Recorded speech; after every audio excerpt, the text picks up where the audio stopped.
Muy buenos días desde la Ciudad de México. Les damos la bienvenida a todos nuestros seguidores del canal de YouTube Las Empresas Verdes, a quienes les agradecemos que nos sigan en redes sociales, Facebook, LinkedIn, Twitter e Instagram, en donde nos podrán encontrar como Las Empresas Verdes. Los invitamos a suscribirse al canal, a marcar con una manita de me gusta y a compartir la entrevista de hoy, que será muy interesante y muy importante precisamente para el contexto que estamos viviendo en este momento de cambio, de reajustes, tanto a nivel social, político, económico y empresarial, por supuesto.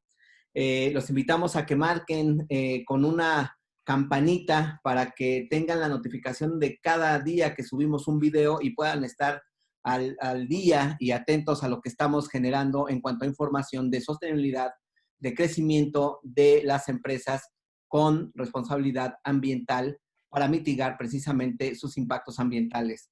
El día de hoy estaremos hablando sobre acciones y procesos antisoborno y anticorrupción en las empresas. Para hablar del tema, tenemos como invitado a Eugenio Torres, instructor de BCI, enfocado en el desarrollo de sistemas de gestión y optimización operativa para resolver problemáticas de negocio y lograr el cumplimiento normativo. Eugenio es auditor en la implementación de procesos de certificación ISO 27001, que tiene que ver con la gestión de la seguridad de la información, ISO 31000, que es gestión de riesgos, ISO 37001, que tiene que ver con el tema de antisobornos, ISO 38500, que tiene que ver con el tema de gobierno corporativo de tecnologías de la información, e ISO 22301, continuidad de negocios, entre otros ISOs, que pueden ser bastante extensas las listas que Eugenio está trabajando como auditor. Eugenio, te damos la bienvenida al canal de Las Empresas Verdes. Un gusto tenerte con nosotros el día de hoy. Al contrario, es un placer para mí estar contigo, Ismael. Muchísimas gracias. Eugenio, pues comenzamos platicando por el tema que me parece es relevante en cuanto a la importancia de tener claridad de procesos, evidentemente, como tú lo debes de saber muy bien, procesos para evitar temas anticorrupción y soborno dentro de las empresas. ¿Qué tan importante es esto para las empresas en estos momentos? Claro. Bueno, es un tema, como todo el mundo seguramente sabemos e intuimos, es un tema sumamente importante para la mayoría de las organizaciones, todas estas cuestiones alrededor del soborno. Más allá de un tema ético, los temas de soborno pues representan pérdidas bastante significativas tanto para las organizaciones como para los gobiernos cuando no se tienen implementadas las medidas necesarias para tratar de reducir cuestiones como podrían ser el soborno o cuestiones como podrían ser aquellos actos que se confieren en temas de corrupción que finalmente derivan en un desfalco para las organizaciones o para los gobiernos. Eugenio, ¿cómo tendríamos que mirar como empresa? ¿Cuáles serían los puntos que tendría que comenzar a trabajar para poder implementar este tipo de procesos en los que tú estás especializado? Ok, en este caso, digamos aquí, haciendo alusión a algunas frases célebres de películas, pues hay que seguir la ruta del dinero. ¿A qué nos referimos con este tema? Básicamente, los temas de soborno muchas veces están orientados, no siempre, pero en una gran cantidad de ocasiones, están orientadas justamente a obtener ciertos beneficios, ya sea en el momento de realizar compras o en el momento de hacer contrataciones de tal suerte que los procesos vinculados dentro de las organizaciones o los gobiernos que están relacionados a la adquisición de bienes o a la contratación de proveedores, normalmente son los puntos más susceptibles dentro de la organización para un tema de soborno. Y en este sentido, lo primero que tenemos que identificar es cuáles son estos puntos y cuáles son las personas que participan en ellos para tratar de identificar cuáles serían los riesgos que exponen a la organización o que exponen a los gobiernos a una circunstancia de este estilo. Eugenio, ¿hay áreas específicas? Me refiero, ya nos mencionaste que, bueno, pues el tema está precisamente en donde está la parte de adquisición y compras, pero hay temas específicos en donde hay mayor reincidencia, es decir, no sé, por no decir sectores, hay áreas más específicas, a lo mejor compra de materiales, renta de inmuebles, compra de equipos. ¿Hay alguna parte donde haya mayor reincidencia? Claro, sí, en este sentido, desafortunadamente, uno de los puntos donde hay mayor incidencia de este tipo de eventos es en la parte de gobierno. Y no necesariamente es porque el gobierno lo fomente, sino simple y sencillamente porque todo lo que son adquisiciones de gobierno normalmente involucran montos significativos de inversión. Y en este caso, para las organizaciones, pues es interesante el tratar de influir en poder lograr estas contrataciones o lograr estas adquisiciones por parte de gobierno, y ahí es donde típicamente llegamos a tener temas de soborno. En las empresas privadas no se presenta de manera tan fuerte esto en términos de que ellos acepten un soborno para hacer la contratación de un bien o servicio, porque normalmente los montos de inversión que realizan las empresas privadas no son tan altos. Y ahí tenemos más bien que cambiar de perspectiva. Ahí en el caso de las empresas privadas es garantizar que el personal responsable de la parte comercial, ya sea de manera directa como con personal de ventas directa de la organización o a través de agencias que de alguna manera representan a la organización, no incidan en temas de soborno para tratar de lograr colocar los productos o servicios de nuestra empresa. Esto es interesante, Eugenio, lo que mencionas, porque es precisamente parte del contexto que estamos viviendo desde hace 2 semanas en el país, en cuanto precisamente la relación IP con gobierno para precisamente proveer de servicios. La pregunta que me gustaría hacerte ahí, Eugenio, es, generalmente cuando tú como auditor entras a una empresa es porque ya ocurrió un hecho o hay indicios de un hecho de corrupción, me estoy refiriendo básicamente a la empresa privada, o lo están viendo como un tema de prevención. Ya, regularmente la participación de nosotros es en un tema preventivo. ¿A qué me refiero? Hoy en día hay una gran cantidad de regulaciones, por ejemplo, en Estados Unidos o en Europa, que establecen la responsabilidad hacia las empresas, no solamente en el lugar en donde está la sede de la organización, sino en las filiales independientemente de dónde se encuentren en el mundo. Por ejemplo, en el caso del Reino Unido, dentro del Reino Unido algo que se conoce como el acta antisoborno. Y básicamente lo que dice esta acta antisoborno, en palabras muy sencillas, es de que cualquier organización que tenga su sede en Inglaterra es responsable de cualquier acto de soborno que se pueda presentar en alguna de sus filiales, sin importar si ésta se encuentra en México o si se encuentra en el Congo belga o si se encuentra en Japón. Independientemente de dónde esté esa filial de la empresa, si sucede una situación de soborno dentro de estas filiales, la casa matriz tiene una responsabilidad y los directivos de esa casa matriz también son legalmente vinculables. Entonces, desde esa perspectiva, hay muchas empresas que están buscando implementar este tipo de modelos precisamente para poder garantizar que no solamente a nivel central, sino en este caso todas las filiales o agentes que lo representan, también lleven a cabo la implementación de estas medidas para evitar incurrir en un tema de incumplimiento legal. Esto es interesante porque nos pones de ejemplo en el caso de Reino Unido, pero yo te preguntaría, por ejemplo, México tiene mucha intercambio de negocios e inversiones con los Estados Unidos o de pronto con las empresas brasileñas que son las que están ahorita en el ojo del huracán o bien las Claro, españolas.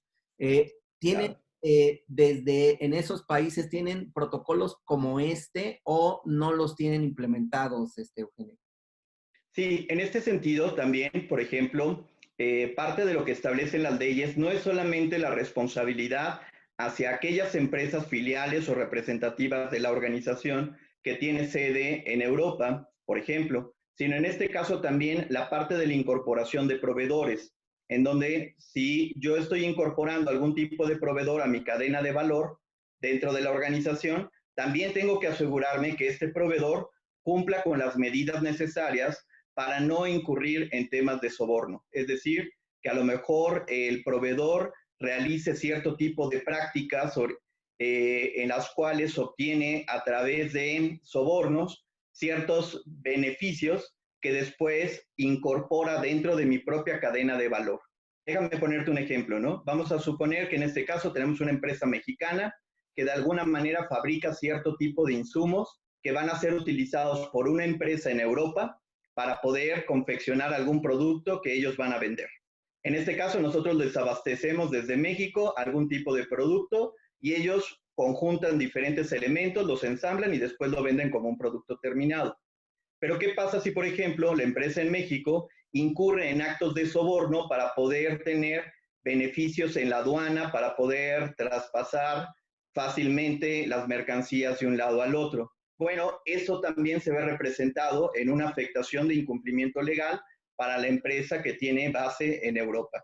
Y por lo tanto podría ser sancionada esta organización por un acto de soborno que alguno de sus proveedores incurra. Es bien interesante lo que acabas de mencionar, Eugenio, porque me gustaría ver si nos puedes ayudar a precisar un poco más esta parte. Efectivamente, la corrupción no es solamente o no se da en condiciones de un intercambio, vamos a llamarlo B2B, es decir, uno a uno, sino está dentro de toda la cadena, no solamente de producción, sino del proceso del intercambio de bien, como tú lo acabas de mencionar en la parte de las aduanas. ¿Hay algunos otros puntos en donde la cadena de proceso de intercambio comercial o de intercambio de bienes se puedan dar actos de corrupción? Ya mencionábamos en la parte del contrato y tú mencionabas ahorita la parte del despacho aduanero. ¿Hay alguna otra parte en donde se den o haya incidencias? Sí, muchas veces se dan, hay otro tipo de temas de soborno o de corrupción que se pueden presentar incluso al interior de las organizaciones, en las cuales 37001, el estándar ISO, pues no entra a tanta profundidad, pero que también se pueden presentar en donde, por ejemplo, a lo mejor alguna persona dentro de la organización, a través de sobornos internos, al mismo personal de la organización obtiene cierto tipo de prebendas o cierto tipo de beneficios, ¿no? En el cual, pues a lo mejor si yo soy una persona del área de ventas y tengo una cuota, por ejemplo, de ventas, y si no la voy a lograr y por lo tanto no voy a alcanzar los bonos necesarios, pues yo podría tratar de establecer algún tipo de soborno al interior de la organización, pues para que apunten o anoten que efectivamente tengo ciertos proyectos que en realidad no existen, que garantizan una cuota de venta ficticia que nunca va a suceder, ¿no? Este tipo de eventos que suceden en la vida real son muy complicados para un sistema de gestión, porque un sistema de gestión asume o parte del supuesto de que la organización quiere establecer controles para poder remediar este tipo de prácticas.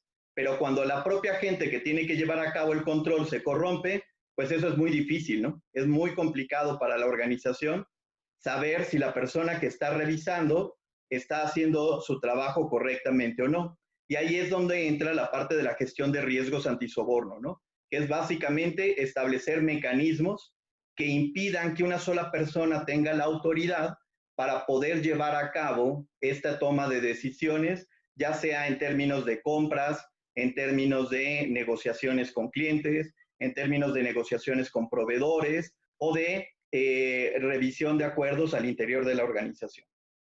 Déjame plantearte esta pregunta, Eugenio. Hace un momento te mencionaba, generalmente en el caso de ustedes, llegan a dar este tipo de mecanismos y procesos con empresas que están pensando en prevenir o también han llegado con algunas que ya se les han presentado casos de algún tema de corrupción y entonces ustedes llegan, vamos a llamarlo de esta manera, si me permites, llegan a remediar un poco el tema en el que están involucrados. ¿Se les presentan las dos fases, Eugenio? Generalmente, ¿cuál es más incidente en México? Claro. En el caso de nosotros dentro de BCI, BCI es un organismo que se dedica a hacer auditorías de certificación sobre sistemas de gestión y sobre productos. En este sentido, básicamente lo que nosotros hacemos en BCI es acercarnos a las organizaciones que tienen la intención de poder demostrar a través de una revisión independiente que ellos tienen implementados ciertos mecanismos, en este caso, para la prevención de temas antisoborno.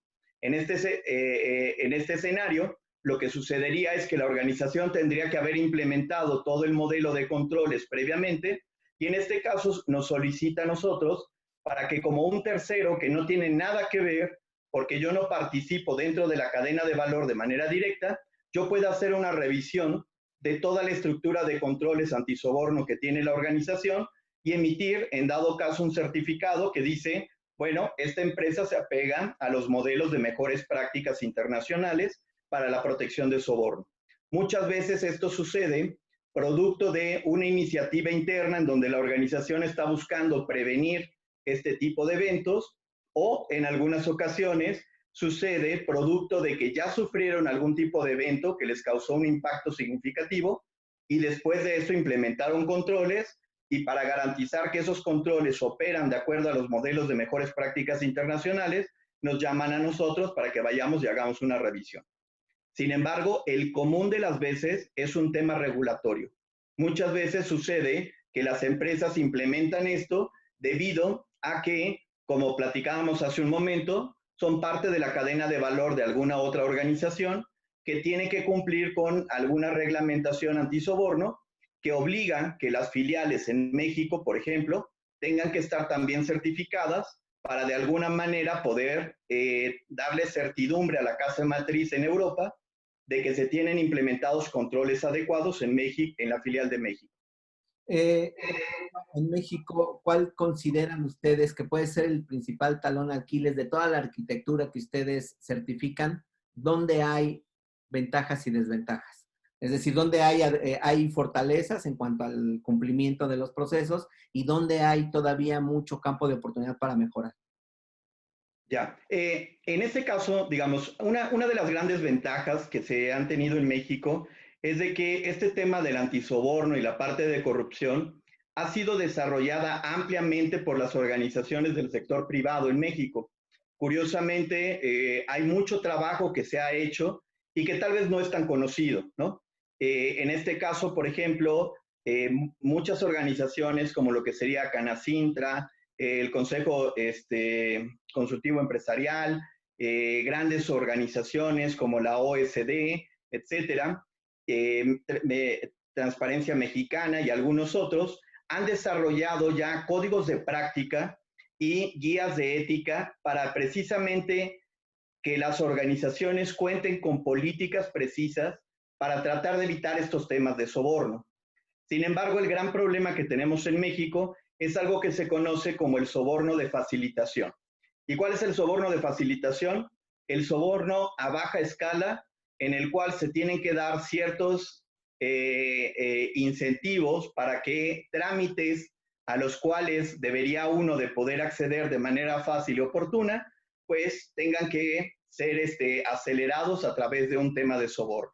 Y ahí es el mayor problema de las organizaciones, ¿no?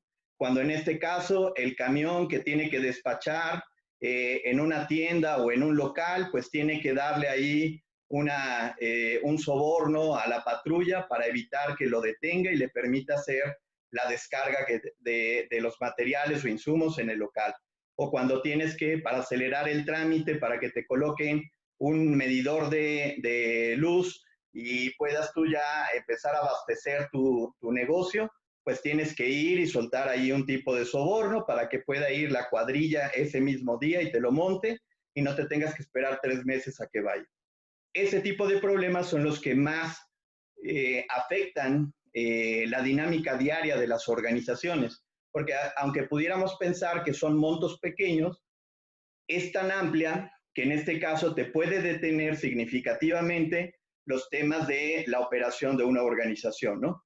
Desde el simple hecho en el cual un grupo detenga las vías del tren y no permita que el ferrocarril pueda llevar todas las piezas que tu empresa necesita para poder continuar con tu proceso de manufactura. Entonces, desde ahí estamos en problemas, ¿no? Eugenio, ustedes tienen, no sé si tengan ustedes datos de cuánto llega a desembolsar una organización, una empresa por este tipo de sobornos, vamos a llamarle sobornos hormigas, que no son hormigas, Claro. se reparten en mil pedazos, pero ¿hasta cuánto puede significar en costos para una organización el tener que generar este tipo de prácticas para seguir operando? No hay cifras muy claras dentro de México, pero hay un estudio que hace Transparencia Internacional, en donde este estudio lo hace sectorizado a las diferentes regiones del mundo. Y en este caso dentro de este estudio que hace Transparencia Internacional, establece que una de cada 5 personas en los últimos 12 meses, esto es el estudio del año pasado, al menos tuvieron que ofrecer en alguna ocasión temas de soborno para poder acceder a servicios a los que tenía derecho, ¿no? Entonces, pues eso nos habla del gran problema que se está viendo, ¿no? Por el otro lado, al interior de las organizaciones se considera, y claro, no es una cifra formal porque nadie quiere reportar cuántos sobornos has tenido que dar, pero se establece que aproximadamente entre un 10 y un 15% de las ventas que realiza una organización, pues normalmente tienen que ser destinadas a temas de soborno, precisamente para poder garantizar el funcionamiento, lo cual es un monto altísimo. Estamos hablando de que prácticamente el equivalente de la ganancia natural que podría tener una organización lo tiene que destinar a cuestiones de soborno, simplemente para poder mantener un funcionamiento razonable. Pues es muy alta la cuota, por decirlo así, que se debe de desembolsar para poder operar. Pero déjame preguntar, seguramente las audiencias en este marco que estamos viviendo seguramente tendrán la inquietud de saber un poco más. Y a nivel ya más grande, a nivel ya de directivo, ¿cuál es la incidencia dentro de una empresa? Es decir, me acabas de decir que lo más importante es precisamente la parte operativa. No sé, se puede llevar esto dentro de un proceso de sobornos y corrupción. A lo mejor estamos hablando de un 40, 50%.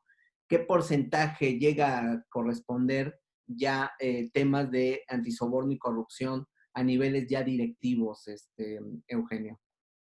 Bueno, en ese sentido, desafortunadamente, no hay datos claros, porque precisamente quienes tendrían que garantizar la transparencia de esa información, pues serían en este caso los sujetos que estaríamos evaluando, ¿no? Sin embargo, bueno, pues la realidad es muy clara, ¿no? Basta con revisar ahí los periódicos y podemos ver, pues, el tamaño de fraudes que se pueden presentar en ese tipo de organizaciones. Y en este caso, bueno, pues también podemos identificar la cantidad de sobornos que van destinados a ese tipo de funcionarios que tienen la autoridad para tomar decisiones y asignar contratos o asignar, en este caso, partidas presupuestales, en el caso de gobierno, a aquellas organizaciones o personas pues, que brindan los sobornos más jugosos, ¿no? Claro.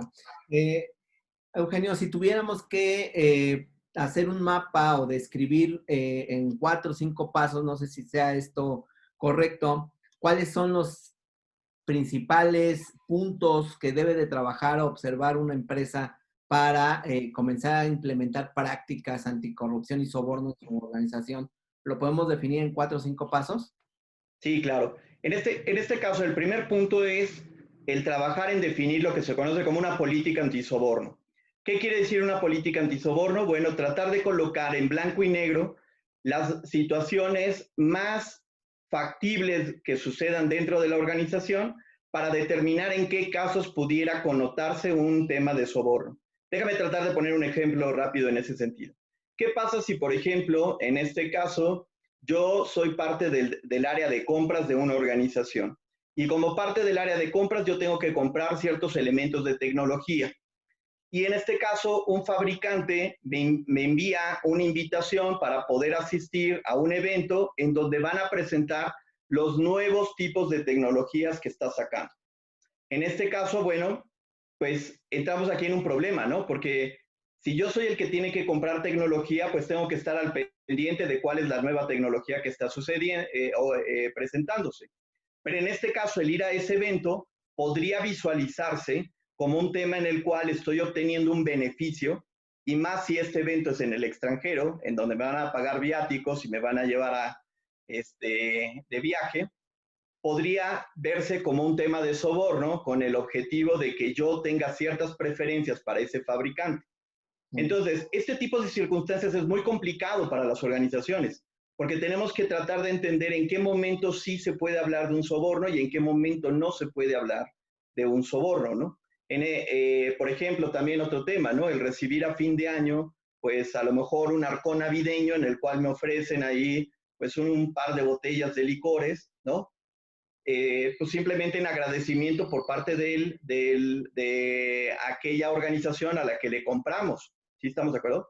Pero en este caso también puede ser visto como un tema de soborno, en el cual pues yo podría a través de eso verme comprometido a ofrecer nuevos contratos o nuevas compras.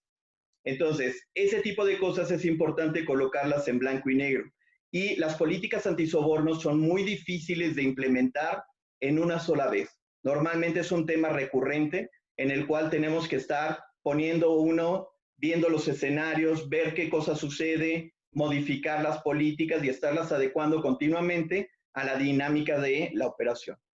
A partir de estas políticas, el segundo paso sería identificar todas aquellas áreas o puntos dentro de la organización que tienen que estar sujetas a estas políticas. Es decir, si estamos hablando de que en la política se establecen reglas para poder comprar a proveedores, pues en automático toda aquella persona que tenga una responsabilidad con proveedores tendrá que ser sujeto a esa política. Ese sería el segundo punto. A partir de la política, identificar a los involucrados de la organización que tienen que cumplir con esas políticas. Una vez que establecemos la identificación de estas áreas o de estas personas dentro de la organización, el tercer punto sería identificar los factores de riesgo. Y los factores de riesgo básicamente quiere decir qué tanta libertad le doy a una persona o a una área para que haga compras o asignaciones de manera discrecional. Es decir, que la persona de compras, como ponía yo el escenario hace rato, pues tenga toda la autoridad para poder comprar a quien le quiera comprar. Y no tiene ninguna supervisión ni tiene ningún tipo de necesidad de obtener autorizaciones adicionales, sino que esa persona en automático decide. Pues ahí estamos en un gran riesgo para temas de soborno. En cambio, cuando la responsabilidad para la adquisición o contratación de bienes la separamos entre varias personas, esto puede ser muy engorroso a nivel administrativo y operativo, pero reduce los riesgos, en este caso, de verse expuestos a temas de soborno. Ese sería el tercer paso. Y el cuarto paso es, a partir de eso, implementar controles que se conocen como controles financieros y no financieros. Controles financieros básicamente es tener bajo control todo lo que serían los dineros para, en este caso, el pago de facturas o la asignación de contratos o la asignación de compras.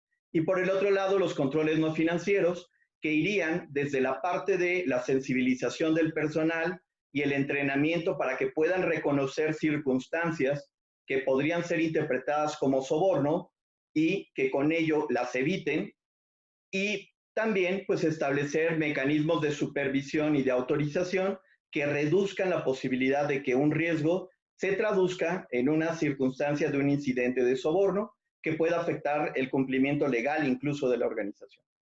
Eugenio, ¿qué organizaciones tienen más incidencias en temas de soborno y temas de corrupción? ¿Las empresas nacionales o las multinacionales? Nuevamente, también es un tema complicado porque la mayoría de las empresas nacionales que están sujetas a este tipo de riesgos de manera fuerte son aquellas organizaciones que también participan a nivel internacional. Sin embargo, yo te podría decir que sin poderlo soportar en una estadística, porque no hay muchos datos al respecto, lo que sí se ha visto es de que las empresas medianas hacia abajo son las más proclives a este tipo de cuestiones. ¿Por qué? Porque básicamente hay un dueño en la empresa y este dueño en la empresa pues es el que hace todo y el que toma todas las decisiones. Y cuando empieza a delegar las responsabilidades hacia otras personas porque la empresa empieza a crecer, pues muchas veces no cumple con este tipo de cuestiones, de establecer una política, de establecer mecanismos de control, sino que básicamente descarga toda esa responsabilidad en la confianza que le tiene a las personas. Entonces muchas veces la empresa empieza a crecer, el dueño trae a una persona para que le ayude con el tema de las compras y le dice, tú encárgate de todo eso y solo si hay problemas me avisas. Y en ese momento, pues, dejamos la puerta abierta para que esa persona de manera discrecional pueda hacer lo que guste, ¿no? Y si no existen políticas ni mecanismos de supervisión o de control, pues entonces estamos totalmente expuestos ante un riesgo de soborno en cualquier momento. Entendemos entonces que las empresas grandes, vamos a decir de las que cotizan en bolsa hacia arriba, generalmente ya cuentan con áreas y departamentos específicos para dar seguimiento a este tipo de temas. Sí, es correcto, porque incluso, por ejemplo, las empresas que cotizan en bolsa, ya sea en bolsa en México o en Estados Unidos, parte de las exigencias es que tengan este tipo de mecanismos implementados. De tal suerte que muchas veces esas organizaciones, tal vez no por gusto, pero sí por necesidad, ya cuentan con una dinámica para el control de temas antisoborno. Eugenio, ¿a quién le cuesta más un tema de corrupción en un momento dado en las empresas? ¿A las pequeñas y medianas empresas, como tú me las mencionabas, que es donde hay mayor incidencia, o a una empresa de mayor tamaño y más, digamos, más preparada estructuralmente, corporativamente hablando? Claro, normalmente la mayor afectación se puede presentar en las empresas medianas y pequeñas, porque típicamente este tipo de empresas tienen montos de inversión mucho más limitados, de tal suerte que cuando van por un proyecto, pues a lo mejor apuestan todo, ¿no? Todo lo que traen. Y si se vieran expuestas a un tema de una situación de soborno, y en este caso son detectadas y sancionadas, pues prácticamente el empresario perdería todo. Mientras que en organizaciones grandes, pues normalmente esto no sucede, ¿no? Es decir, una empresa grande normalmente no tiene un solo proyecto con un solo cliente, normalmente tiene varios proyectos. Y si bien a nivel internacional su imagen podría verse mermada significativamente si se detecta un tema de corrupción, bueno, pues tienen la capacidad pues para poderse reinventar y de alguna manera pues darle continuidad a este tipo de eventos, ¿no? Y bueno, en la prensa internacional pues hay múltiples ejemplos de este tipo de cosas en donde han sonado sobornos y a partir de esos sobornos las organizaciones se han recuperado y han mantenido un cierto nivel de crecimiento, cosa que no sucedería con empresas medianas o pequeñas. Por último, Eugenio, precisamente el tema de la corrupción en México y todos los países latinoamericanos, pues es un lastre. México tiene ahí un lugar muy deshonroso en tema del ranking mundial, en tema de corrupción.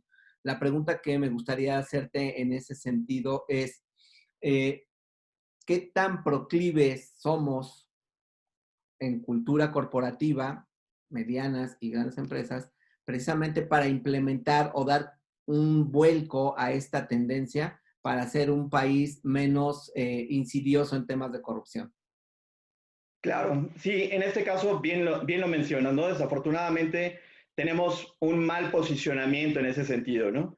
En alguna ocasión, en el 2017, aparece un estudio de Transparencia Internacional en el cual declaraban que México aparecía en el segundo lugar a nivel mundial en temas de corrupción.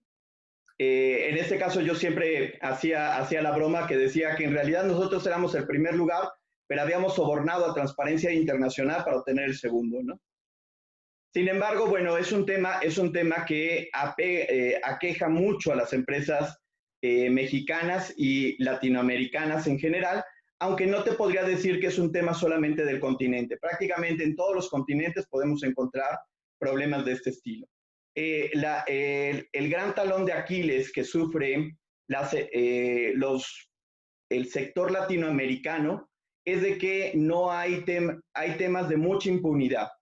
Sin embargo, en México hay unos esfuerzos significativos. Por ejemplo, hay una iniciativa que se llama Integridad Corporativa 500, que en este caso fue un trabajo en el cual se reunieron las grandes empresas mexicanas, ¿no? Empresas de todo, tanto del sector servicios como del sector médico, como del sector de fabricación de bienes y servicios, de bienes y productos, perdón.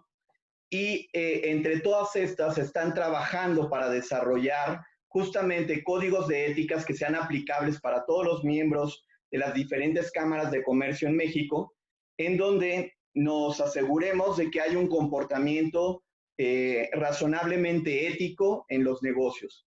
dado que esto pues mina significativamente a las organizaciones. Es decir, el hecho de que mi competidor a través de sobornos obtenga ciertos privilegios, ¿no? En contratos, en donde producto de esos privilegios, pues seguramente va a entregar no solamente productos de mala calidad o de menor, que no cumplan con las necesidades del cliente, pues finalmente eso opaca totalmente al sector, ¿no? Ejemplos, pues los tenemos en todos aquellos situaciones dentro del gobierno mexicano en donde se han declarado eventos de corrupción y que terminan minando a todos los sectores, ¿no? Así es un tema complicado de gestionar, sin duda, muy, muy complicado, que afecta a todos, nos cuesta a todos. Eugenio, el tiempo se nos termina. Yo te quiero agradecer el espacio que nos acabas de ofrecer. Ojalá pronto podamos volver a platicar del tema. Creo que hay muchos temas todavía que se pueden abordar. Te agradezco. Yo te pediría ya por último nos podamos despedir y estemos aquí pronto nuevamente. Claro que sí, pues antes que nada, muchísimas gracias por el espacio. Esperemos que toda esta información sea de utilidad y bueno, pues estamos ahí a sus órdenes para poder atender cualquier duda al respecto. Muchísimas gracias, Ismael. Muchas gracias a ti, Eugenio. Hasta luego. Hasta luego, que estés muy bien.